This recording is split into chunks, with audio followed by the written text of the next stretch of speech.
All right, guys, welcome back to Jerk Block Talk. I am Jason Fernandez. We are here at CrossFit Rife. Two things for today. The first one is be teaching some of the movements with the progressions. So right now, MC is teaching this class, and today's workout, it is shoulder to overhead. So what she did right before this is she taught the push press, and then now she was going through the progressions for the push jerk.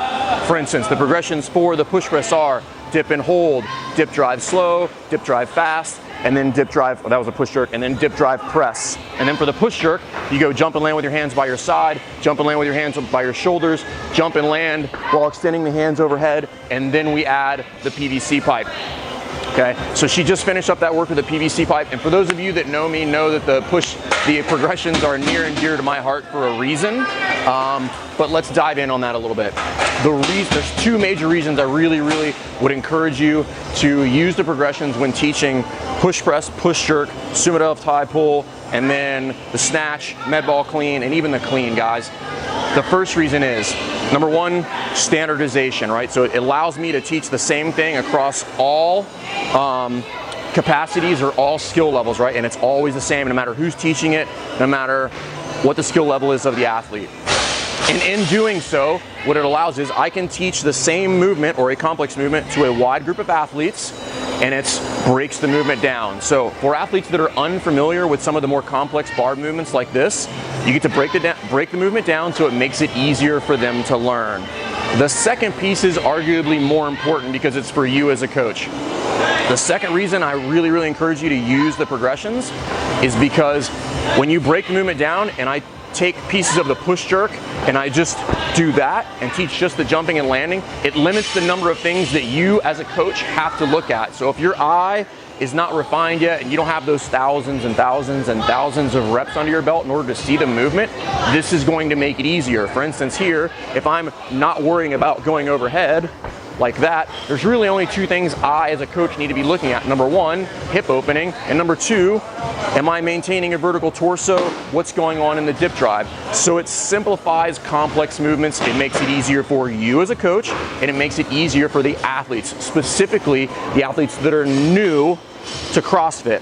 So my more experienced athletes, they know how to do the push jerk, but I can still refine their movement by teaching in the progressions and not leave my newer athletes out of the mix. So everybody's on the same page, everybody's getting the same value, okay? So here's what I wanna do. If you want, I'm gonna challenge you guys, if you can say all four progressions for push press, push jerk, med ball clean, and sumo deadlift high pull in under 30 seconds and put it in the comments, I will give you a prize, okay? So I'm not gonna tell you what it is, but you will enjoy it. So videotape yourself, say all of the progressions. If you can say them all in under 30 seconds, not one at a time, all four of them need to be done in under 30 seconds, you'll be getting something from me. So, but the other reason I really think you should do that is that skill set of knowing those progressions like the back of your hand, it will always be there, right? So when that sexy cue is not working, some of the things just aren't panning out the way you wanted to, you've got that in your back pocket. And I'm gonna tell you guys, having taught thousands and thousands of athletes, it works all the time, right? It will always be there, and with those progressions, you'll be able to teach pretty much any athlete, regardless of their skill level, regardless of their injury or their capacities, you can teach those complex movements by using the progressions.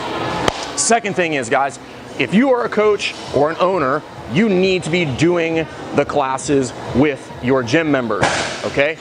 Reason being, there's no better way to find out if your warm-up or if your coaching sucks than by participating in the class. Okay, so if you're going OFP and you're doing your own fucking program over there, there's really no way for you to get an evaluation on your class. We make adjustments all the time based on me participating in classes. I try to participate in the classes 75% of the time, and if I don't, it's just because I don't have time and I have to do something by myself, but I'm still doing the workouts that I programmed for the gym, right? So if you're doing your own stuff, you don't know if your program sucks, you don't know if you're over-programming squats, if you're over-programming overhead, you don't know how the rest of the gym feels if you're doing your own shit. So make sure you're doing it with a class, and that bleeds into a whole lot of other things like you being a leader and all that stuff.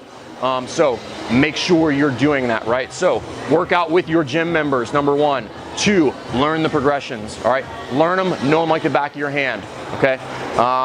If you have any questions, guys, put them in the comments. And if you want to deviate from some of the progressions that we teach in the CrossFit Level 1 course, that's fine. Just make it standard and make sure that they work, and they work for everybody. Don't just use a progression because you think it's sexy, okay? It needs to work for the masses, not just something that you like, all right? Again, please subscribe to the YouTube channel. If you have any questions or comments, please put them in there, and we'll see you next time. Thanks, guys. Appreciate it.